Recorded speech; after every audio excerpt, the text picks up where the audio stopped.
Wengi wanasema kumbukumbu yako au legacy yako yatakuwa mazingira au na mabarabara. Hiyo ni kweli, lakini zaidi ni kupatia wananchi au wenye nchi wa Kenya uhuru wa kweli. I first met the president at Alliance High School when he was Tom Mboya's parliamentary secretary. When he came to talk about sessional paper number 10, I think it was a very professorial presentation on sessional paper number 10, which we really appreciated. So we always regarded him as students as one of those icons of in Parliament. Brilliant, suave, very articulate. He delivered his talks, opening addresses, keynote addresses from his head. For me, that was very impressive, very impressive. Towards the end of the 1950s, a young man named Mwai Kibaki from Kenya started his public service as an assistant lecturer at the economics department of Makerere University. Soon he moved back home and took up the position of the first executive officer of the Kenya African National Union, KANU, at the age of 30. He was elected to Parliament in 1963 to represent the then Donholm constituency, now Makadara. From that point, Mwai Kibaki never looked back and has dedicated his entire working life to public service.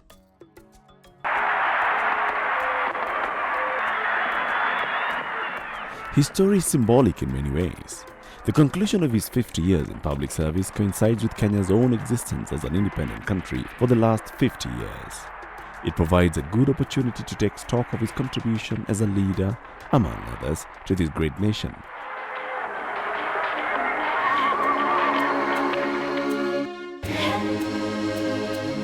On the 24th of January 2012, President Mwai Kibaki took a nostalgic trip back to Makerere University in Kampala, Uganda's capital, to get bestowed with the prestigious Honorary Doctor of Laws, Honoris Causa, of Makerere University. It was conferred on President Mwai Kibaki in a colorful ceremony, which was graced by President Yoweri Museveni of Uganda and presided over by the Chancellor of Makerere University, Professor Mondo Kangonyera. By virtue of the authority entrusted to me, I confer upon you the honorary degree of Doctor of Laws, Honoris Causa of Makerere University. Congratulations, Your Excellency.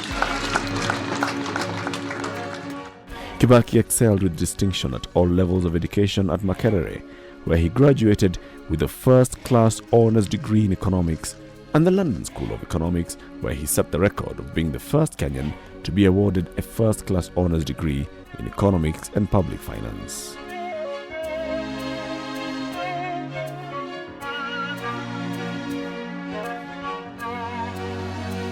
Many of my leadership skills were developed and nurtured here.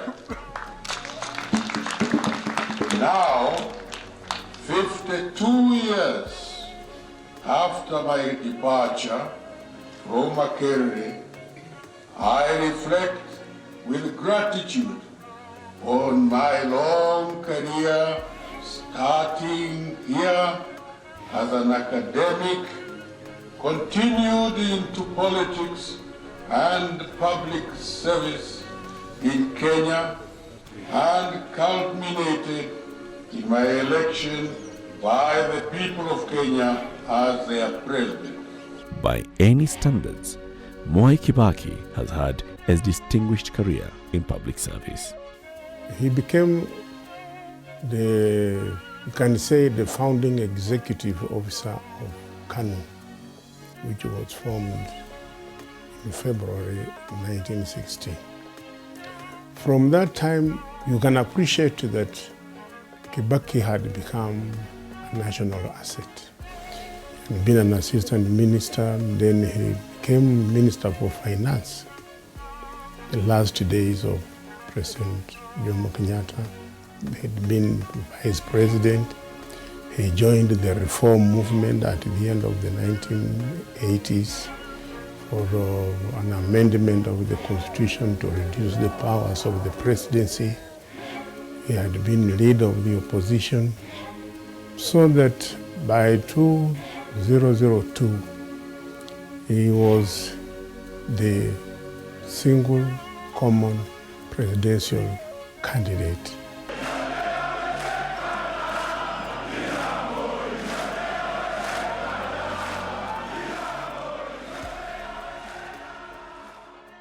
President Kibaki came to power on a popular vote after networking with his peers for a long period of time. An injured President Kibaki took his oath in a wheelchair. His spirit and optimism never faded. Mimi Mwai Kibaki naapa kwamba nitakuwa mwaminifu kwa Jamhuri ya Kenya. The mood was emotional and urgent. Kenyans were keen to move on as much time had been lost over the 40 or so years since independence. In his maiden speech, President Kibaki vowed to make Kenya a prosperous and working nation. He rallied all Kenyans to play a role in this noble task. Now, all of us, both young and old, men and women, Kenyans of every group, every race, every creed, have embarked on a journey to a promising future with unshakable determination and faith in God.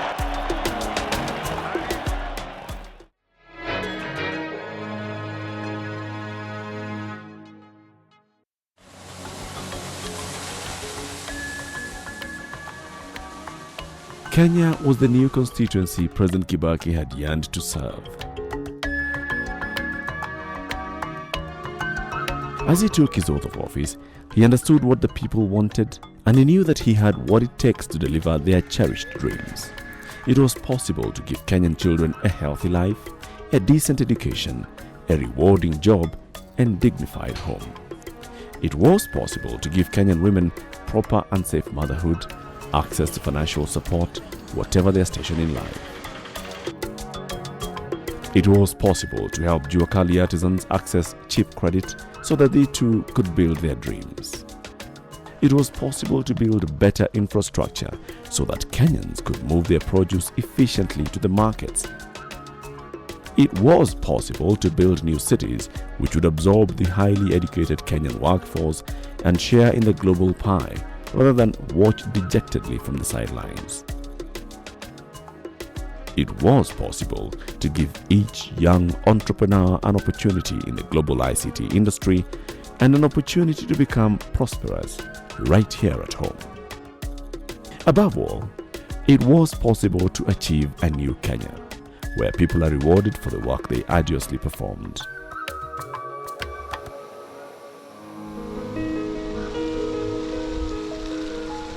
Upon entering office, President Kibaki's National Rainbow Coalition administration found Kenya's economic growth at its lowest ever. Kenya's growth, hampered by poor infrastructure, a general lack of direction and political apathy, had slumped to less than 0.6%. The country was on its knees as far as economic and social development were concerned.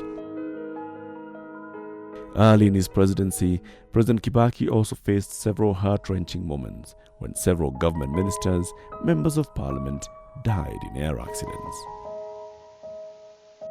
Perhaps the biggest blow came when he lost his deputy and friend, the Honorable Michael Kijana Wamalwa.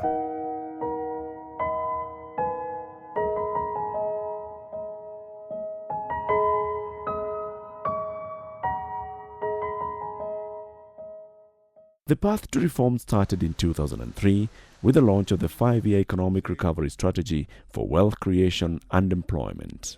We wanted to expand the democratic space and institutionalize good governance in this country. The reforms touched virtually every aspect of public life. And that is your economic recovery strategy for wealth and employment.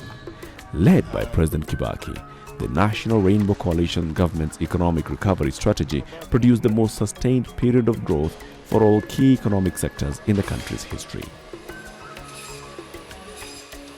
When I joined the ministry way back in 2005,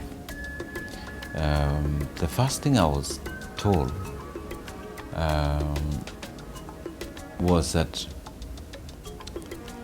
Kibaki believes in planning.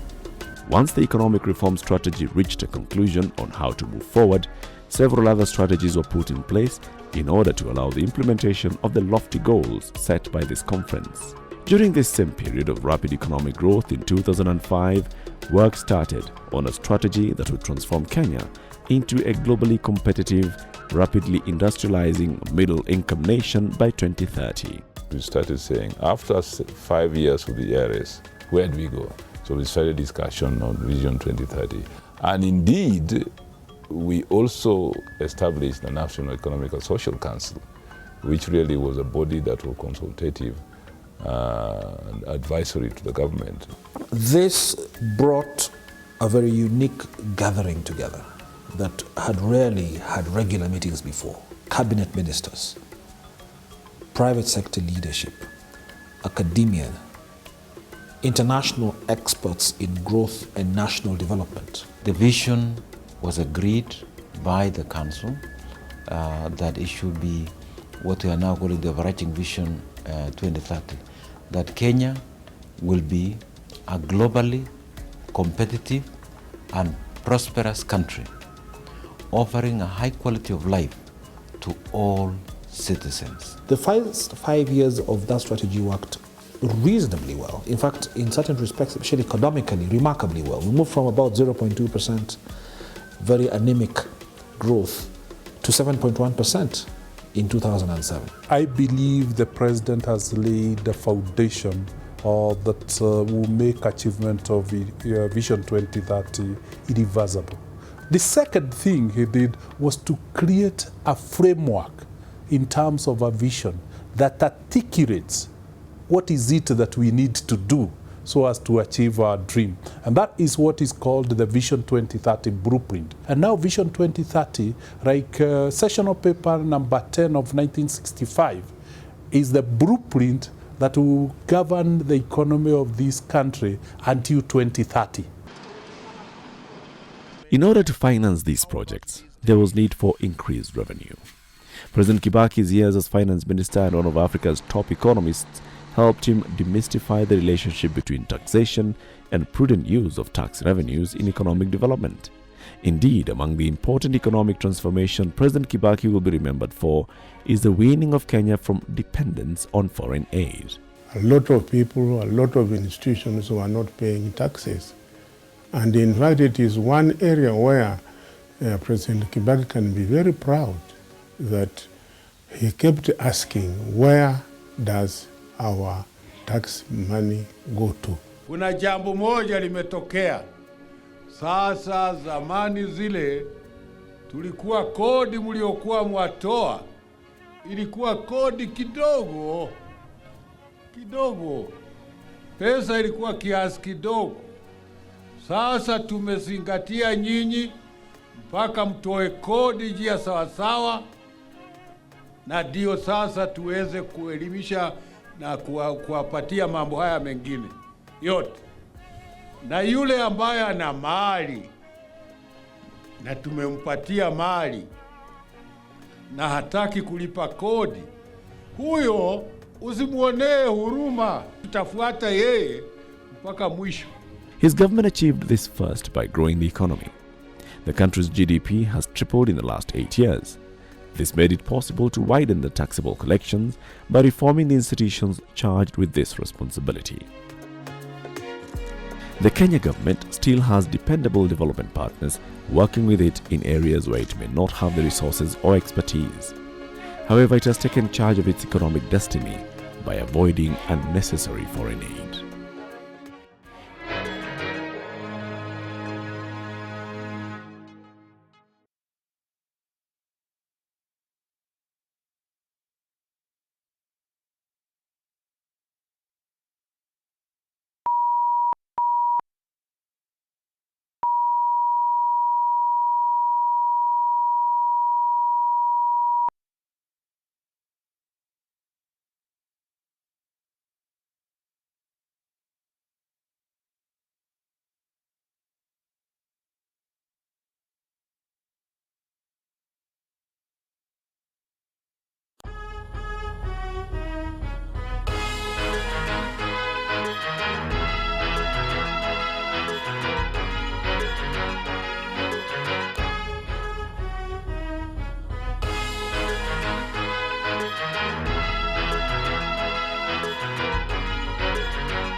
One of the first issues President Kibaki addressed was access to free and compulsory primary education.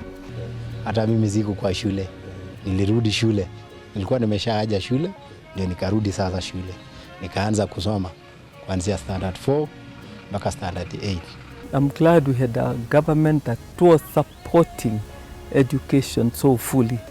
Don't forget that since independence, Kenyans had been very interested in education, so much so that even during the colonial times, some communities had established their own schools. The cost of education in Kenya had been identified as a great hindrance to access of many children. There was the issue of preference of boys. When parents had to make a choice, then invariably they chose boys to go to school and not the girls. A stakeholders conference drafted the new education strategy that was premised on a sector-wide approach. The country has over the years made significant strides in the development of education sector, which has recorded rapid expansion from primary level up to the university level with a corresponding increase in enrollments. Tunahitaji katika Kenya nzima watoto wasome wote, sio tu primary. Primary siku hizi ni kitu kidogo. Primary hapana masomo, hiyo ni mwanzo tu, mtoto anaanza kusoma primary basi. Hiyo wewe hapa ulipokuwa bado kusoma ulifikiri mtu akisoma primary amesoma. Hapana, hiyo ni kazi ya mtoto, anasaidiwa asome hiyo. Just of course masomo yanaanza wakati ameingia high school. I remember Saitoti and I coming to State House to say half of the year is gone, money is spent. It was spent, in fact, during the elections. What do we do about it? You looked me straight in the eye and told me, David, I've made you Minister for Finance. Go and look for the money. By the time the first group of primary school graduates were finishing school, already the government had started a program on subsidized secondary education. With the introduction of subsidized secondary education in 2009, enrollment has risen to 1.3 million in 2011, up from 700,000 in 2006. The fact that he allowed the universities to run as academic institutions, having been a lecturer himself, perhaps is the single most important thing that has led us to increase numbers. There are currently 7 public universities with 15 constituent colleges and 33 private universities, 8 of which are fully chartered. These university colleges are spread all over Kenya. He has also taken into account the marginalized areas which had been forgotten before. Universities and higher education in general cannot excel and go far without research. It's really the key component of higher education. And the president knows this, and one way that he has supported this is the support the government has given to the National Council for Science and Technology. They have been given more money, and as a result, we are able to see more publications, among the lecturers. We are able to see more funded research proposals, and this is what is going to drive higher education and hence the economy.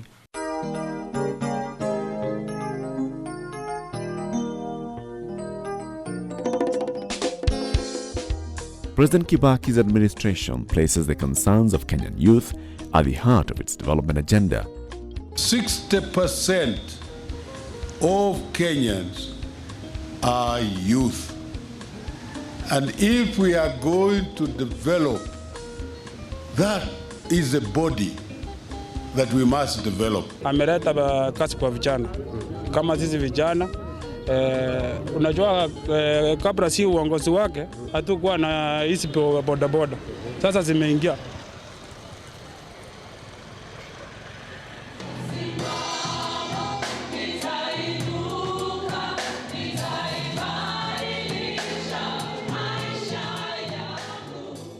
Women Enterprise Development Fund was introduced in the 2007-2008 financial year to provide support to women entrepreneurs. Tumeweka tayari pesa ile ya kusaidia kina mama kufanya biashara yao vizuri na kufanya kazi yao nzuri zile wanataka, na pesa hizo zitakuwa nyingi kama zile tuliletea akina youth.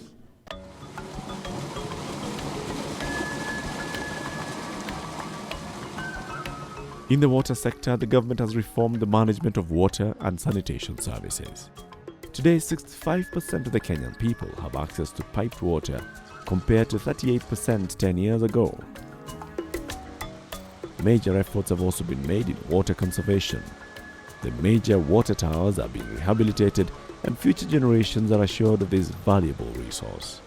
Tree cover has improved from 2% to 6% in 2012.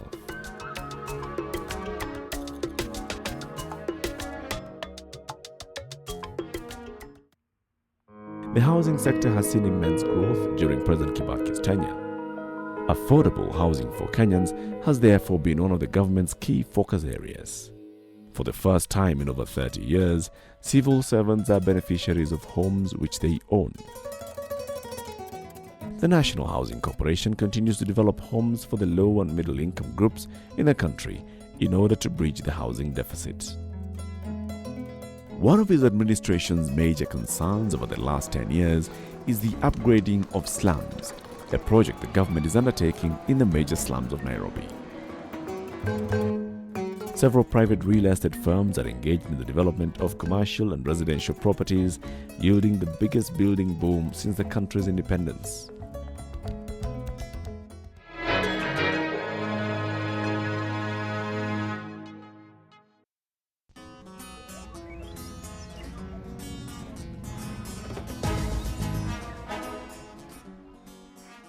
Kenya's Vision 2030 clearly defines the new framework and policy directions towards achieving a food secure and prosperous nation. Agriculture is the backbone of our economy. The sector contributes about 30% of the gross domestic product and a further 27% through linkages with other sectors. The agricultural sector has the greatest impact on overall economic performance. Since independence, agriculture sector has never grown as fast as it has grown during Kibaki's time. To grow from -3 to plus 6.4, that is a leap of nearly 9.4%. We are the #1 tea exporter in the world. We are #1 flour exporter in the world. You would like to see everybody practice farming as a business. You would like to see us move away completely from thinking of agriculture as a subsistence enterprise to a commercial, economically viable business. A lot of money was pumped into KCC Eldoret, around 110 million. We revived a big dryer that is doing 100,000 liters of milk every day. And that gave the farmers a lot of hope, a lot of future. Even the youth are now so much involved in the dairy industry. Kazi ametufanyia kwa upande wa maziwa ni mzuri. Tunaona tunalipa mzuri. Tuna wakati imejelewa. Kuna mwezi imeruka kwa mwezi ingine. Na tunaona ni furaha sauri tunaweza kupanga.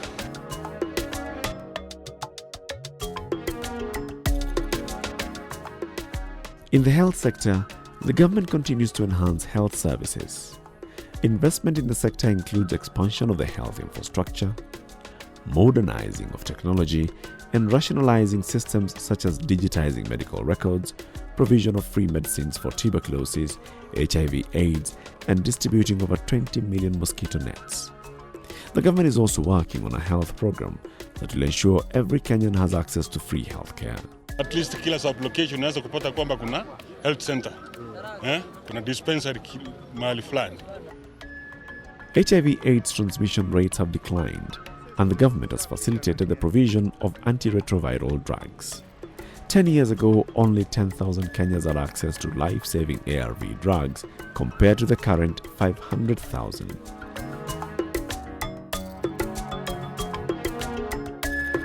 Great leadership inspires, galvanizes, creates, uplifts, and transforms.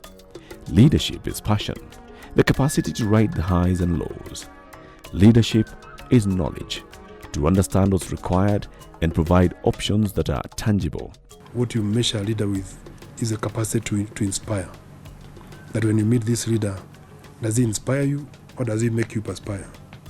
So do you leave his office, hurt, even if you went with a document that possibly didn't meet the standard? But the president will inspire you, he will influence your thinking, he will guide you as to what to do. He will never shout at you. He will never castigate you. He will correct you and let you, give you the reason why you should do it the way he thinks it should be done. Life in Kenya today presents plenty of challenges and opportunities for its citizens.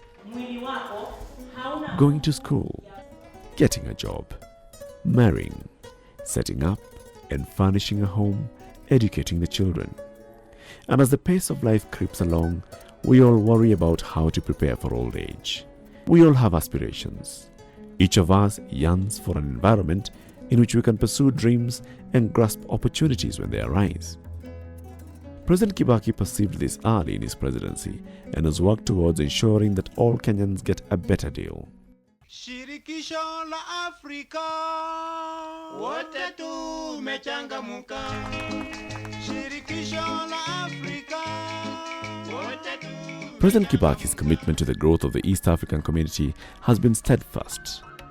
The East African community's 5 governments, that's Burundi, Kenya, Rwanda, Tanzania and Uganda, agreed on a protocol providing for the free movement of labor, goods, capital and services. Already, the East African Community Customs Union, which is the starting point for the integration process, is in place. In November 2012, he was present to witness the opening of the East African Community Secretariat.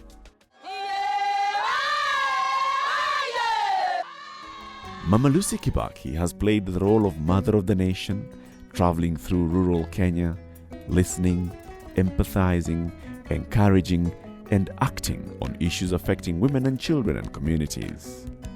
Kazi yangu ni kuokoa wasichana ili waelimike kama wavulana.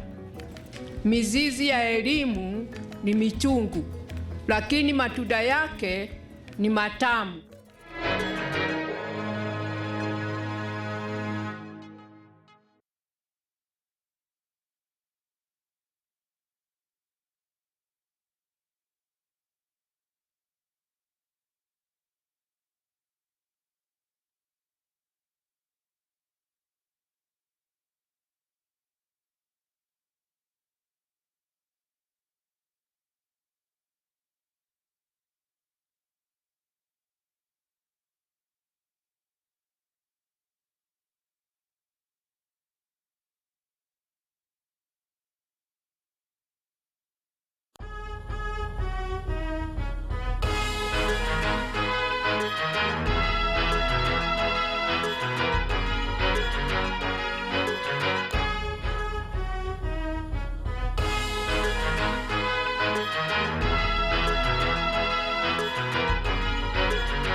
The foundation to move Kenya into a middle-income country by 2030 has been firmly laid. In the current 1.45 trillion shilling budget, President Kibaki's government has set aside 123.6 billion shillings for roads and another 79.9 billion shillings for energy. the issue of infrastructure, even within Vision 2030, it's quite clear that it's a cross-cutting foundational issue that creates now the foundation for the economy to begin to develop. And so his focus on infrastructure was actually right on track, in the sense that it is a foundation where other aspects of development can now kick in. Public transport in and around the Nairobi metropolitan region has been characterized by congestion, accidents and delays, with the country losing up to 50 million shillings daily. There was need to rethink and create a viable option. The mass transit system comprises of bus rapid transport and light rail. The implementation of the mass transit system has started with the development of the Jomo Kenyatta International Airport Syokimau City Center light rail line. This project is about changing that, transforming that. And so with the other stations coming around the city of Nairobi, more and more citizens will be able to access rail transport, providing them with an alternative that is, in my view, more cost-effective and time-effective, comfortable, safe and reliable.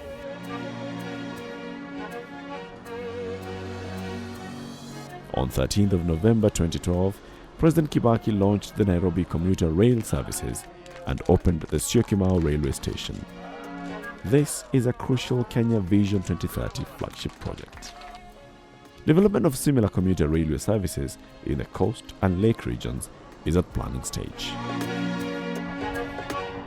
The rehabilitation of the existing meter gauge railway by the concessionaire Rift Valley Railways is ongoing. The government is also in the process of developing a standard gauge railway from Mombasa to Nairobi and onwards to Malaba with a branch line to Kisumu.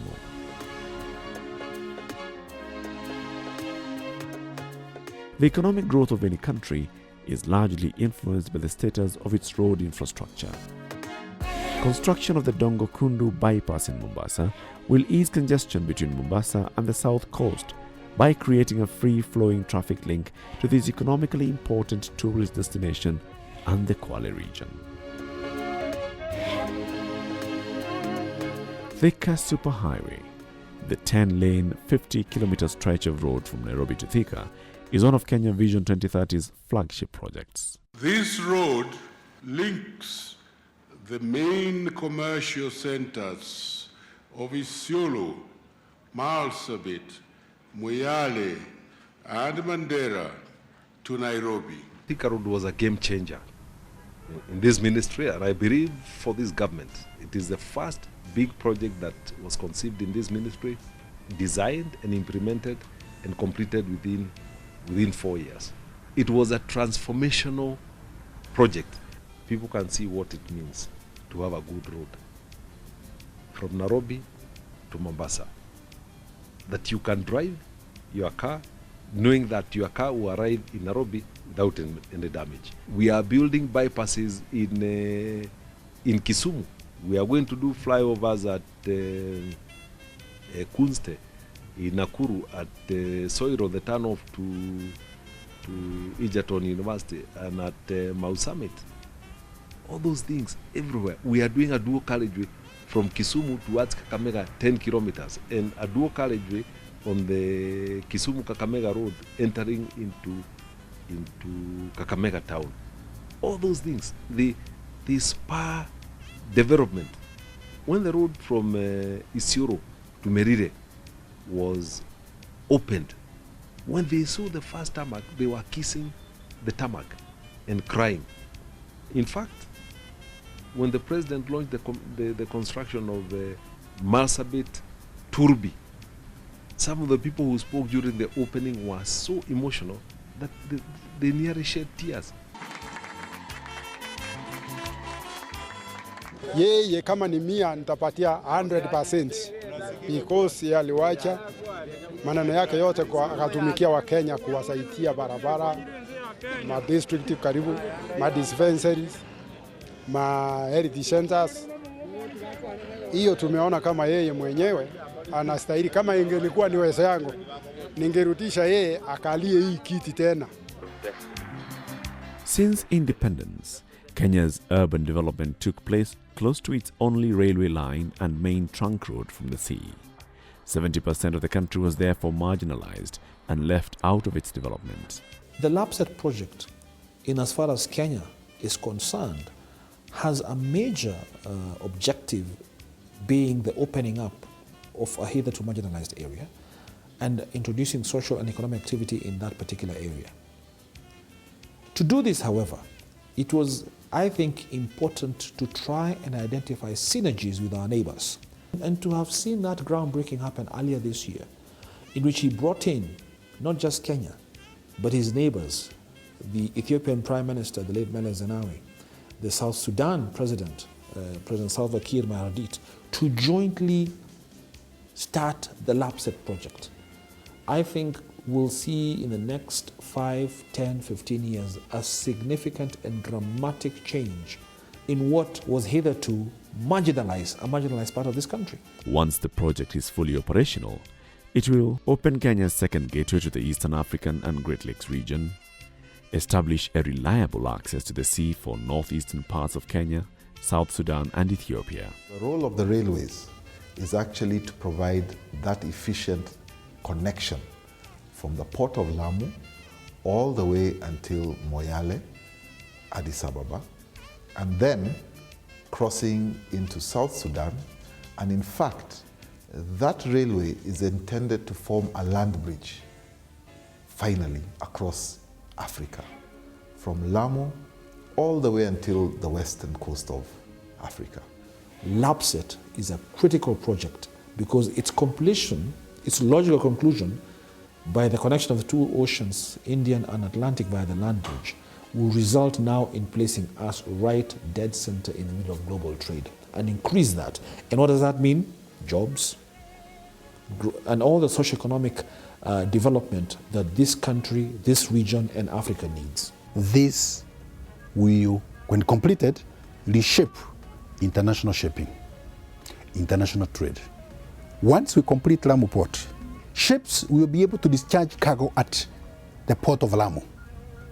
And in a few days, using standard gauge fast trains, we will be able to get that cargo to Douala Port and all the way to the US.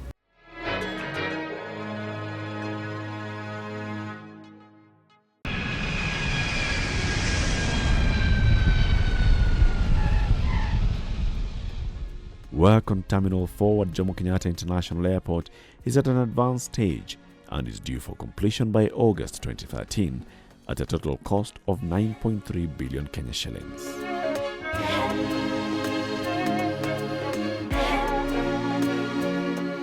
Landing ya ndege iko. Upgrading of the Kisumu Airport to an international airport was launched in September 2008. This project entailed the extension of the existing runway, taxiway and construction of an apron, new terminal building and associated facilities. Could not imagine that we could have such a wonderful airport in Kisumu. Si tuko kama waraia tunajua tu hiyo ni nini ya Kibaki, maendeleo ya Kibaki. Energy is one of the key important catalysts of economic growth.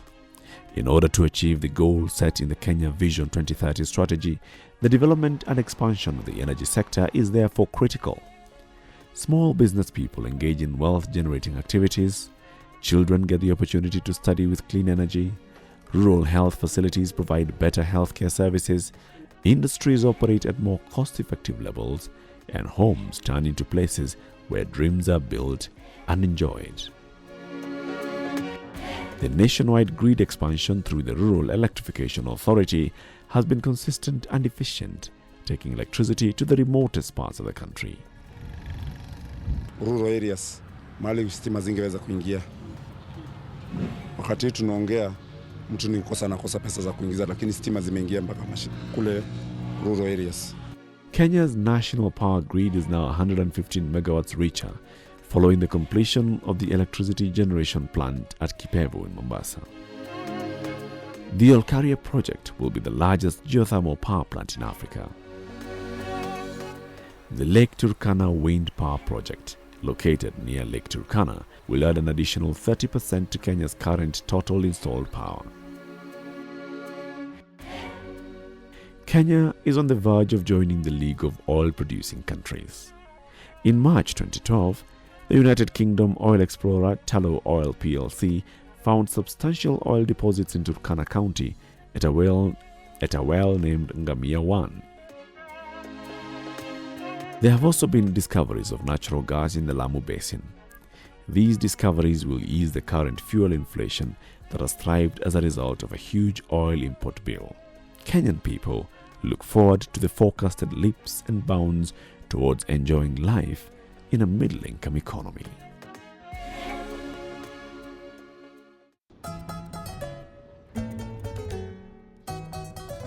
Innovation has always played a role in Kenya. The country is today home of some of the world's most important ICT innovations. It's going to have a big impact in terms of improving productivity in every sector, from agriculture to healthcare to education. In healthcare, for example, we are working on digitizing practically every record, every patient record. What this happens is that soon we would improve the processes in all hospitals and cut the costs. We estimate we can cut up to 40% of the cost of the healthcare cost, meaning we can now plow back to ensuring that every Kenyan has insurance, or every Kenyan can access healthcare. This is what IT can do. Kenyan internet users have grown from 2 million 5 years ago to 15 million today. John Waiboshi, the CEO and founder of the Virtual City group of companies, is one of Kenya's emerging IT entrepreneurs. He is the winner of the $1 million 2010 Nokia Growth Economy Challenge. If you look at the environment for us in the ICT sector in the last 10 years compared to the previous 10 years, it's almost unimaginable what the difference is. And a lot of that has to do with the infrastructure that was put in place, whether you're talking about the fiber cables, or you're talking about the telcos, mobile networks going all the way beyond the cities into the rural areas. That infrastructure has enabled us to be able to set up our businesses and offer services in the market. His winning application is now changing the lives of thousands of tea farmers all over Kenya.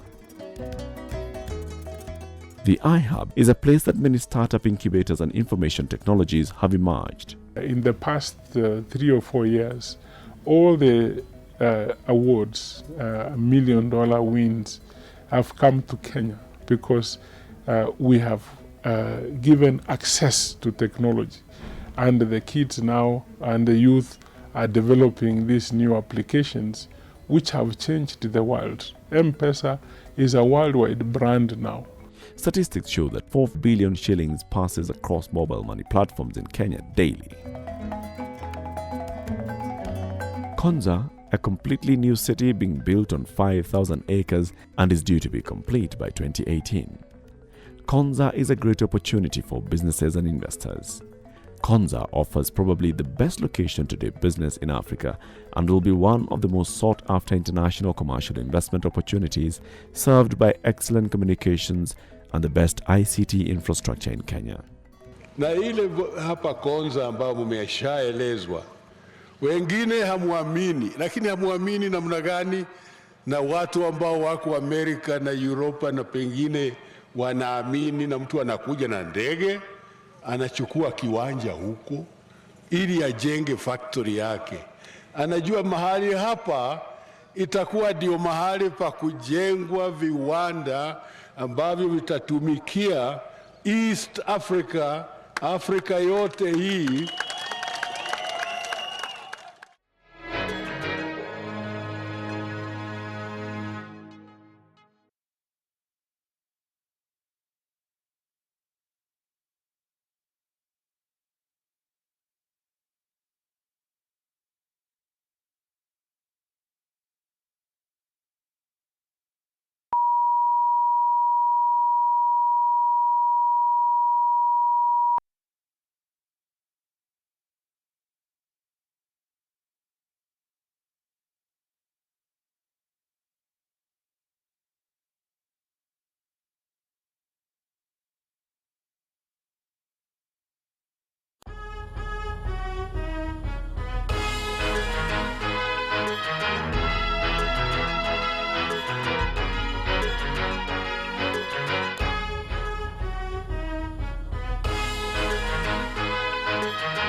In 2008, the country faced the most trying moments in its history, a close election that led to unexpected violence and a scarred nation.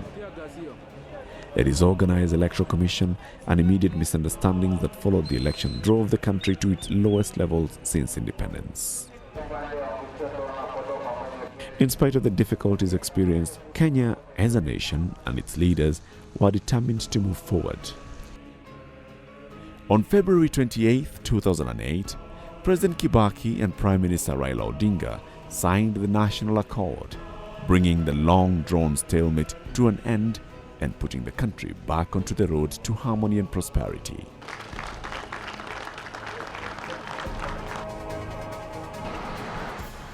The positive growth path continues as a result of a consistent drive on the part of the government to deliver the Kenya Vision 2030 objectives, and also as a result of the hard-working citizens keen to see their country flourish.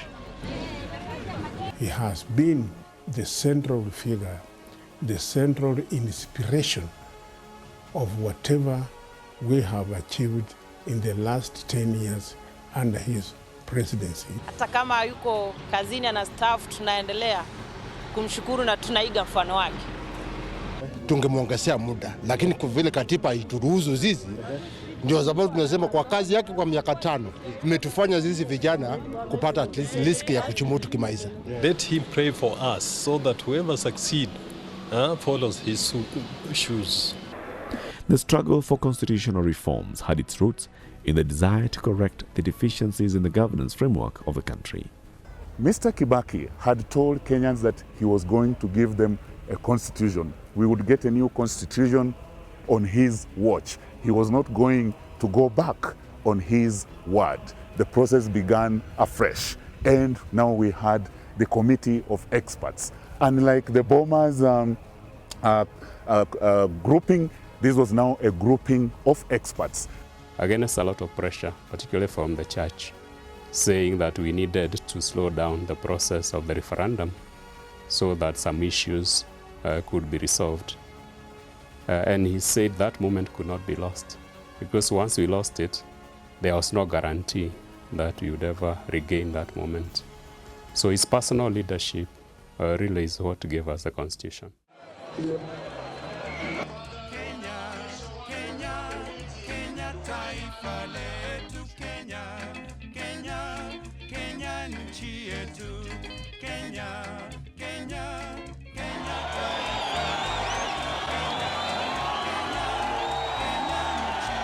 Uhuru Park, Nairobi, on August 27, 2010. A special day for all Kenyans, wherever they were. Those who could make it to Uhuru Park were elated. They were here to witness Mwai Kibaki, Kenya's third president, receive the new constitution of Kenya following 20 years of failed attempts at constitutional reform.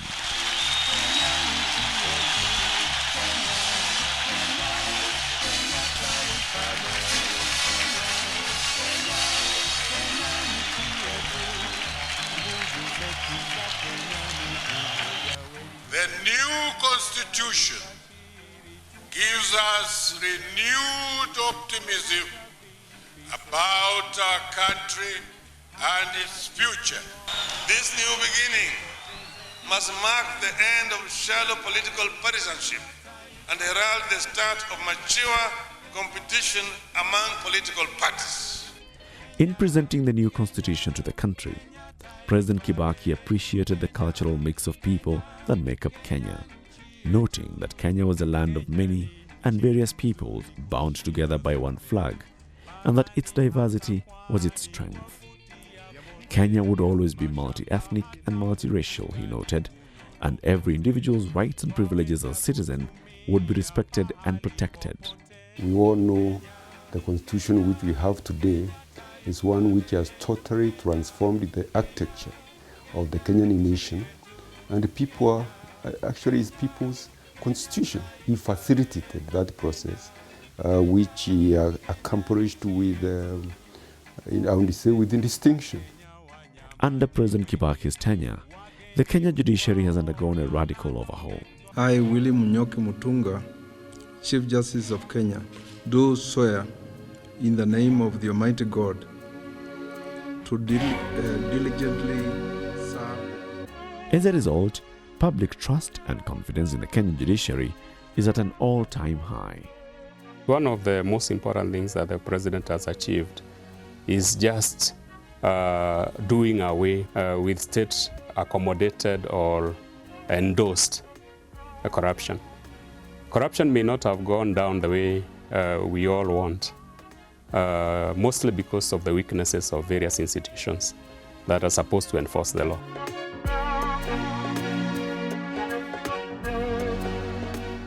In terms of expanding the democratic space, it is across the board. It is not just in political terms. We have got about 65 political parties, but it's not about that.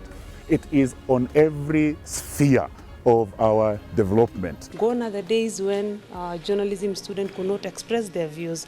Gone are the days when journalists themselves cannot express the situation on the ground. But right now, anyone can comment. Anyone can express facts as they are. This day we honor a magnificent man, a legendary fighter for the downtrodden. I didn't see you in church last week. My pride and joy is to see the unchurched in church. Just stay. A saint in our lifetime. Resilient, strong and nimble. But so are his enemies. This man killed my family. Honorable Commissioners, I protest. This is a well-orchestrated campaign by my political enemies to destroy my reputation and political career. Over the last 10 years, during the Kibaki administration, we felt a sense of freedom. The system became more tolerant of divergent views, and we have been free as artists to express ourselves. Majeshi ya Kenya, Uropa walikuweko, hata ilitia wako, oho, hey, aha.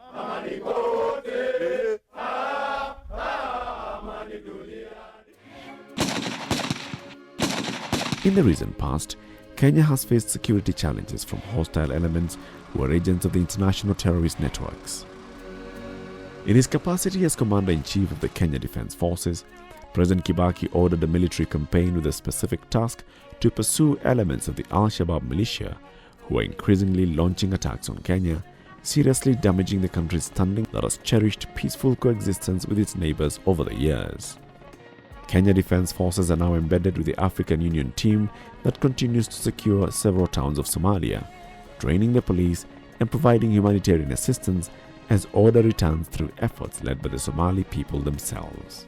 Once that country is stabilized by AMISOM and the international community, it will be possible to secure the countries in the region. The issue of IEDs and grenades that are coming all the way from Somalia will be a thing of the past. President Kibaki's administration is also undertaking reforms in the security sector, which will enhance the capacity of the country's security forces to provide swift and adequate services to the people. Kenyans now know how they want to be governed. They want to be part and parcel of managing security. They may not manage certain specialized aspects, but in terms of defining their priorities in their locations, down to the grassroots, Kenyans now want to get involved in the management of their security.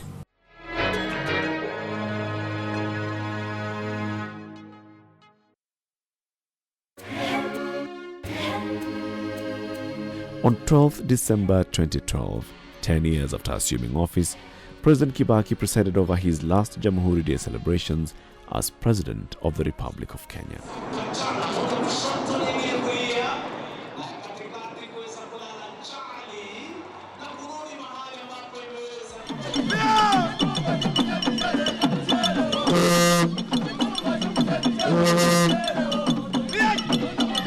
Kenya is now at the edge of a takeoff to greater prosperity, equity, and unity. We must keep our eyes on the goal of building a great Kenya for present and future generations. Soon after addressing the nation for the last time at the country's 49th Jamhuri Day celebrations, President Kibaki bid his parliamentary colleagues bye. There were many nostalgic moments. Your Excellency led this House from the front to the enactment of the new Constitution in the year 2010.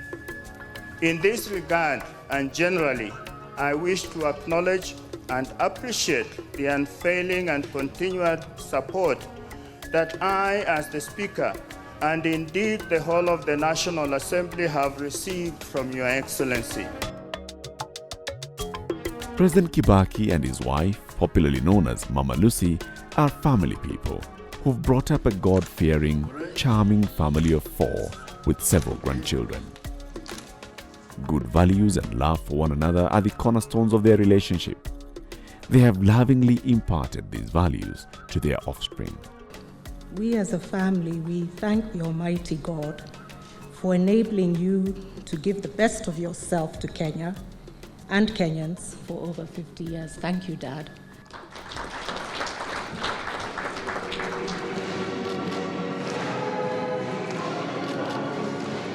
President Kibaki is a man of faith. He regularly attends Mass, where he takes time to seek inspiration and guidance for the immense tasks and responsibilities he shoulders.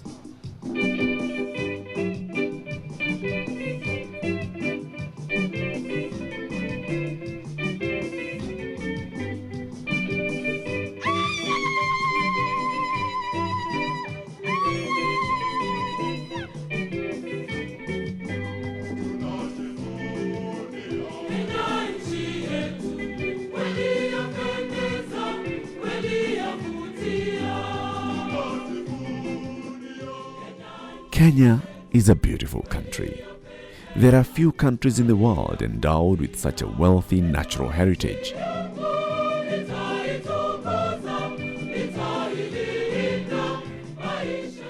We are just beginning to understand how rich and blessed we are as a country.